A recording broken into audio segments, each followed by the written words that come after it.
Hello friends, welcome back my YouTube channel. आज आप इस वीडियो में देखने वाले हैं 5 मोस्ट मैथ ऑब्जेक्टिव क्वेश्चन जो हर एग्जाम में अक्सर पूछे जाते हैं। ज़्यादातर ये जो है बीटीसी और ऑल कॉम्पिटिटिव एग्जाम में पूछ लिए जाते हैं। हमारा क्वेश्चन नंबर 1 इस प्रकार है, शून्य केवल एक है। शून्य केवल एक है। आप देखिए क्या है, विकल्प जो दिए गए हैं आपके सामने, ऑब्जेक्ट दिए गए हैं। ठीक है, तो ऑब्जेक्ट ए में क्या है, पूर्णांक, बी में अपूर्णांक, सी में परिमेय और डी में अपरिमेय। आप जानते हैं शून्य। ठीक है, शून्य एक जो है, हम आपको बताएं, शून्य एक पूर्ण पूर्ण क्या है, पूर्ण प्राकृतिक संख्या है। क्या है? पूर्ण प्राकृतिक संख्या है ना, ये आप जानते हैं। और जितनी भी प्राकृतिक संख्याएं होती हैं वो क्या होती हैं, पूर्णांक होते हैं। ठीक है, इसलिए शून्य क्या है, आपका पूर्णांक है। ओके, शून्य आपका हो गया पूर्णांक, तो विकल्प ए आपका एकदम सही है। अब हम क्वेश्चन नंबर 2 की ओर चलेंगे। आपके सामने क्वेश्चन नंबर 2 क्या है, देखिए, शून्य का विपरीत होता है। अब शून्य का विपरीत होता है, विकल्प ए में दिया है 0, विकल्प बी में दिया है 1 और विकल्प सी में दिया गया है -0 और विकल्प डी में दिया गया है इनमें से कोई नहीं। तो शून्य का विपरीत होता है, देखिए, शून्य में यदि हम शून्य ही जोड़ दें, ठीक है, शून्य ही जोड़ दें तो क्या आएगा, शून्य ही तो आएगा। ठीक है, अब देखो क्यों मैंने शून्य में शून्य जोड़ा। वैसे तो कोई संख्या है, यदि उसका विपरीत योज प्रतिक्रम निकालना है तो आप क्या करेंगे, वो संख्या है उसका माइनस का करके जोड़ेंगे। लेकिन शून्य के आगे ना तो कोई चिन्ह होता है प्लस माइनस का, कोई चिन्ह नहीं होता, इसलिए यहाँ पर शून्य प्लस शून्य शून्य। तो शून्य का विपरीत विकल्प ए आपका सही है, शून्य का विपरीत शून्य खुद होता है। ठीक है, अब हम चलेंगे क्वेश्चन नंबर 3 की ओर। आपके सामने क्वेश्चन नंबर 3 भी लाते हैं हम। देखिए वो किस प्रकार से है, देखिएगा। क्वेश्चन नंबर 3 आपके सामने ये आ गया है। क्वेश्चन नंबर 3, क्रमागत दो पूर्णांकों का अंतर होता है। क्रमागत दो पूर्णांकों का अंतर होता है। विकल्प ए में -1, विकल्प बी में 1, विकल्प सी में 0, विकल्प डी में -0। देखो, दो क्रमागत पूर्णांकों का अंतर क्या होता है, एक होता है। वो कैसे होता है, देखिए, क्रमागत संख्या यदि हम लिखें, क्या यहाँ पर बताते हैं हम, 3, 4, 5। ठीक है, अब यदि हम इन दोनों की बात करें, ठीक है, तो 5 में से 4 घटाएंगे तो क्या बचेगा, 1 आ जाएगा। और 4 में से 3 घटा देंगे तो क्या बचेगा, 1 आ जाएगा।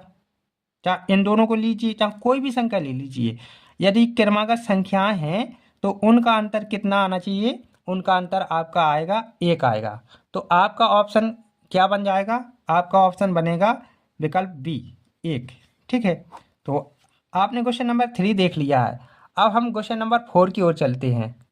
क्वेश्चन नंबर 4 हमारे सामने इस प्रकार से है, किसी पूर्ण संख्या में से शून्य घटाने पर प्राप्त होती है।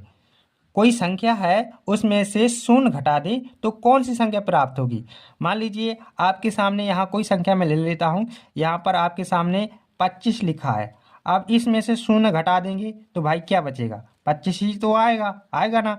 इस प्रकार से यहाँ पर आपका जो विकल्प होगा, देखो, विकल्प ए में क्या दिया गया है, 0, विकल्प बी में 1, विकल्प सी में वही संख्या 25, मतलब 25 में से 0 घटाया 25, तो आपका विकल्प सी यहीं पर आपका सही हो जाता है। ये विकल्प डी भी आपका गलत होगा, लेकिन विकल्प सी जो है एकदम सही है। ठीक है, विकल्प डी आपका गलत है। नंबर 5, सबसे छोटा पूर्णांक है।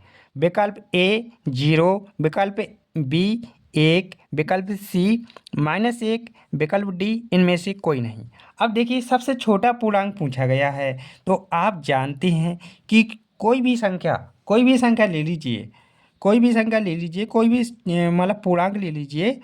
मैंने यहाँ पर 9 लिखा है, माइनस कर 9 कर दिया है। अब मैं कहूँ कि ये छोटी संख्या है, ठीक है, ये छोटी संख्या है।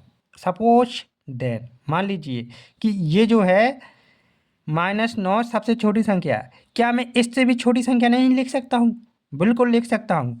-9 के बाद मैं माइनस को 10 भी लिख सकता हूँ। ठीक है, मैं हर एक संख्या से छोटी संख्या लिख सकता हूँ।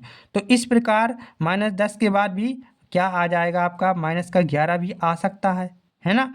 तो 11 भी आ जाएगा। और जो ये माइनस की संख्याएं होती हैं बाएं ओर होती हैं और प्लस की संख्या क्या होती हैं दाएं ओर होती हैं। ठीक है, 9, 10, 11। ठीक है, और यहाँ पर बीच में क्या होता है, बीच में आपका 0 होता है। ठीक है, बीच में क्या होता है, 0 होता है। तो ये तो आप जानते हैं। ठीक है, इसी प्रकार हम बात करें तो जैसे कि 11 के बाद भी एक छोटी सी मतलब छोटी संख्या लिखी जा सकती है -12।